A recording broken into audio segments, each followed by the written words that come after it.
আমার নাম শরীফুল ইসলাম।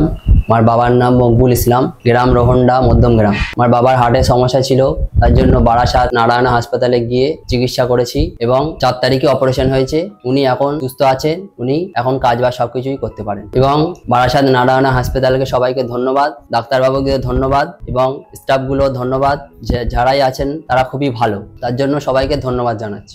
জনসাধারণের মধ্যে একটা প্রতিক্রিয়া থাকে যে যেহেতু তাদের হার্টের অপারেশন হয়েছে, পেশেন্ট কাজ করতে চাইলেও তারা কাজ করতে দেয় না। আমরা আগেও বিভিন্ন জায়গায় বলেছি যে সুস্থ হার্টে যদি আমরা অপারেশন করি তাহলে হার্টকে আমরা ভালো রাখতে পারবো এবং পেশেন্ট খুব তাড়াতাড়ি তার নিজের কাজে চলে যেতে পারবে। সেটা যতই তার হেভি ওয়ার্ক হোক না কেন, সে কাজে আবার সুস্থভাবে করতে পারবে। কিছুদিন আগে আমরা একটি পেশেন্টের অপারেশন করেছিলাম, যার করোনারি আর্টারি বাইপাস সার্জারি হয়েছিল এবং সার্জারির পর পেশেন্ট পেশায় একটি রাজমিস্ত্রি এবং 6 মাস অপারেশনের মধ্যে সে যখন আমাকে সেকেন্ড ফলো আপে এসেছে, আমি দেখলাম যে সে প্রায় গত 3 মাস ধরে আবার রাজমিস্ত্রির কাজে যোগ দিয়েছে এবং তার কোনো রকম অসুবিধে হচ্ছে না সেই কাজ করতে এবং সে খুব স্বাচ্ছন্দ্যে আছে এবং কাজ করতেও তার ভালো লাগছে। এই ক্ষেত্রে আমার জনসাধারণের কাছে বা যেসব পেশেন্টদের হার্টের অপারেশন হয়েছে তাদের প্রতিবেশীদের উদ্দেশ্যে একটাই কথা বলার, যে পেশেন্টকে আপনারা দয়া করে ঘরের মধ্যে বসিয়ে রাখবেন না বা বিকলাঙ্গ করে দেবেন না, কারণ এই পেশেন্টগুলোকে আমরা তাদের পুরনো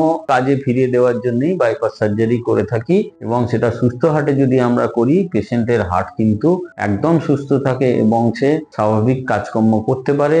যেখানে আমার এই রাজমিস্ত্রি যে কাজ করে সে তার কাজ করছে এবং এটা একটা উদাহরণ বলা যেতে পারে।